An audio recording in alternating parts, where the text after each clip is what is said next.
Hello student, कैसे आप लोग? उम्मीद करता आप लोग ठीक हो गए। आपका मेरे यूट्यूब चैनल संजीव ज्ञान गुरुकुल पर स्वागत है। आज मैं आपको क्लास 10 के गणित विधियों संबंधित क्षेत्रफल का प्रश्न वाली 12.3 का प्रश्न 1200 का समझाऊंगा, ठीक है। और इस क्वेश्चन को मैं आपको बहुत ही आसानी में इजी वे में स्टेप बाय स्टेप समझाऊंगा, ताकि आप सभी स्टूडेंट को इस प्रश्न का अच्छी तरह समझ में आ जाए, ठीक है। और यदि आप वीडियो आपको पसंद आए तो प्लीज मेरे वीडियो को लाइक शेयर कर दीजिएगा। और यदि आप वीडियो पर नए हैं तो सब्सक्राइब बटन प्रेस कर बेल आइकन प्रेस कर ऑल पर क्लिक कर दीजिएगा, ताकि हमारी हर पहली आने वाली वीडियो का नोटिफिकेशन आपको सबसे पहले मिले, ठीक है। अब प्रश्न 12 सॉल्व करने से पहले मैं आपको एक बात कह दूं कि इस वीडियो का पूरा आंसर देखिएगा, बीच में कभी स्किप मत कीजिएगा, नहीं तो आपको वीडियो का हल अच्छी तरह समझ में नहीं आएगा, ठीक है। तो देखिए प्रश्न 12 क्या कह रहा है। आकृति 12.30 में ओ ए सी बी केंद्र ओवा और त्रिज्या 3.5 सेंटीमीटर वाले एक वृत्त का चतुर्थांश है। यदि ओडी बराबर 2 सेंटीमीटर है तो निम्नलिखित के क्षेत्रफल ज्ञात कीजिए। पहला नंबर में आपको बोला गया चतुर्थांश ओ ए सी बी का क्षेत्रफल, और दूसरा नंबर में बोला गया छायांकित भाग का क्षेत्रफल, ठीक है। तो देखिए मैंने आकृति आपका 12.30 बना लिया है, ठीक है। तो देखिए आकृति में बोला गया है, देखिए ओ ए सी बी एक क्या है आपका त्रिज्यखंड है, ठीक है, त्रिज्यखंड। केंद्र ओ और त्रिज्या जिसका 3.5 सेंटीमीटर वाले, ठीक है। तो इसको हम लोग त्रिज्या दे दे रहे 3.5 सेंटीमीटर, ठीक है।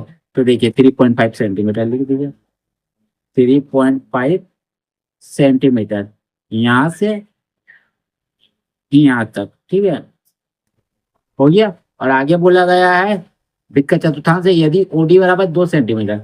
देखिए ओडी का मान आपका कितना है, 2 सेंटीमीटर, 2 सेंटीमीटर यहाँ से यहाँ तक, ठीक है, 2 सेंटीमीटर। तो क्या आपको निकालना, पहला नंबर चतुर्थांश ओ ए सी का क्षेत्रफल, ठीक है। तो देखिए आपका ओ ए सी बी आपका चतुर्थांश है, ठीक है। हमें इसका क्षेत्रफल ज्ञात करना, आपको त्रिज्या मालूम है, आराम से क्षेत्रफल ज्ञात होगा। तो दिया हुआ उसको पहले हम लिख लेंगे, ठीक है। तो पहले पहला नंबर लिखते हैं हल, लिखते यहाँ त्रिज्या आर, क्या है आपका त्रिज्या ओ बी, ठीक है, ओ बी बराबर 3.5 सेंटीमीटर, ठीक है। उसके बाद आपका भुजा ओडी बराबर 2 सेंटीमीटर, ठीक है। तो इसीलिए हम लोग निकाल लेते हैं पहला नंबर चतुर्थांश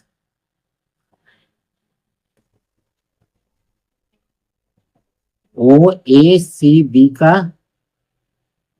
क्षेत्रफल। क्या फॉर्मूला होता है आपका, 1/4 पाई आर का स्क्वायर, ठीक है।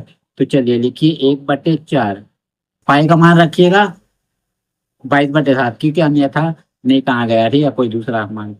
और आर हमारा है देखिए 3.5, तो 3.5 गुना 3.5, 2 बार लिखिए क्योंकि स्क्वायर दिया हुआ, ठीक है। चलिए अब आगे क्या करूंगा, देखिए पॉइंट हटाइए, एक लिखिए, पॉइंट के बाद एक अंक है इसीलिए एक जीरो, फिर पॉइंट हटाइए एक लिखिए, पॉइंट के बाद एक अंक है इसीलिए एक जीरो, ठीक है। अब चलिए देखिए काटिए, 7 × 7 7×5 = 35, 5 × 5 5 दूनी 10, ठीक है। देखिए 5×7 = 35, 5 दूनी 10, ठीक है। 2 से 2 1 कम 2, 2 1 कम 2, ठीक है। तो आपका क्या बच गया, 11×7, ऊपर बच गया, अरे 11×7, और नीचे बना बचा 4×2, यानी आपका 1177, और 4 दूनी 8 सेंटीमीटर, और क्षेत्रफल निकालो स्क्वायर। ये आपके आ गया चतुर्थांश ओ ए सी बी का क्षेत्रफल, ठीक है। अब हमें निकालने बोला गया है, देखिए छायांकित भाग का क्षेत्रफल दूसरा नंबर पे, ठीक है। तो देखिए छायांकित भाग का क्षेत्रफल कैसे निकलेगा, देखिए आपका ओ ए सी बी आपका चतुर्थांश है, ठीक है, और ओ बी डी आपका क्या है, त्रिभुज है। अगर हम चतुर्थांश में से त्रिभुज का क्षेत्रफल को घटा देंगे, मैंने पूरा में से इतना भाग को, तो आपका एक छायांकित भाग नहीं आ जाएगा, बस हम यही करेंगे तो आपका आसान से निकल जाएगा, ठीक है। तो हम लोग क्या निकालेंगे, त्रिभुज ओ बी डी का क्षेत्रफल या बी ओ डी का क्षेत्रफल, जो आप उचित समझे, ठीक है। तो लिखिएगा दूसरा नंबर त्रिभुज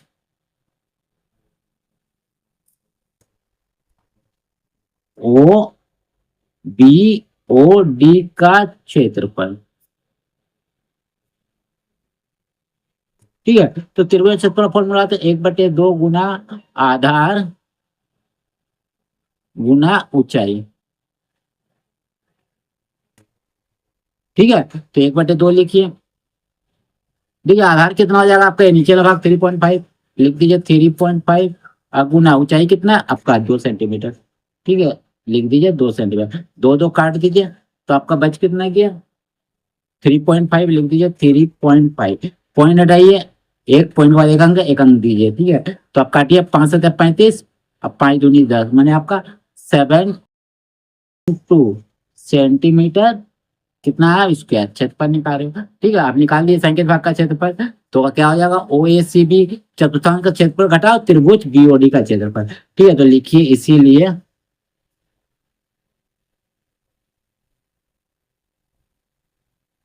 छायांकित भाग का क्षेत्रफल बराबर चतुर्थांश OACB का क्षेत्रफल घटाव त्रिभुज BOD का क्षेत्रफल। ठीक है, तो देखिए इसका क्षेत्रफल कितना आपका आया, चतुर्थांश का 77/8, लिखिए 77/8, फिर घटाव इसका आया आपका क्षेत्रफल त्रिभुज का 7/2। चलिए एलसीएम लीजिए, 8 और 2 का एलसीएम आपका 8 ही आएगा। ठीक है, 8 को 8 से भाग दिए तो आपका 1 ही आएगा, 1 को ऊपर वाला अंश से गुणा किया तो आपका 77 आएगा, 1 को 77 से गुणा करो 77 नहीं आता है। अब 2 को 8 से भाग दिया आपका कितना आएगा 4 आएगा। ठीक है, 4 को 7 से गुणा कीजिए ऊपर वाला अंश से तो 7×4=28। चलिए अब क्या कीजिए घटाइए। ठीक है, बगल में मैं घटा देता हूँ, 77 घटाइए 28 को, एक के लिए 17 में 8 गया आपका आ जाएगा 9, और 6 में 2 गया 4। ठीक है, लिख दीजिए 49/8। अब भाग दे दीजिए 49 को 8 से, चलिए 8 से भाग दे देता हूँ, तो 8 8×6=48, एक आया यहाँ कट गया, पॉइंट डालिए 0, 8×1=8, 2 आया पॉइंट का लिए 0, और 8×2=16, 4 आया कट गया पॉइंट है 0, 8×5=40। ठीक है, कट गया पूरा, तो आपका कितना आ गया 6.125 सेंटीमीटर क्षेत्रफल निकालिए, स्क्वायर लगाइए, ये आपका हो गया आंसर। ठीक है, आप इतना भी आंसर रख सकते हो या भी निकाल सकते हो, ठीक है, जो आपको उचित लगे। ठीक है, तो उम्मीद करता हूं आपको मेरे ये वीडियो पसंद आया होगा। यदि आपको मेरे ये वीडियो पसंद आया तो प्लीज मेरे वीडियो को लाइक से सब्सक्राइब कर दीजिएगा। यदि आपको वीडियो समझने में कोई कष्ट हो तो मुझे कमेंट कर सकते हैं, और यदि आपने इससे पिछले वीडियो नहीं देखा तो मैं डिस्क्रिप्शन के प्लेलिस्ट पर जाकर देख सकते हैं। ठीक है, तो फिर मिलते हैं एक नए वीडियो के साथ, धन्यवाद।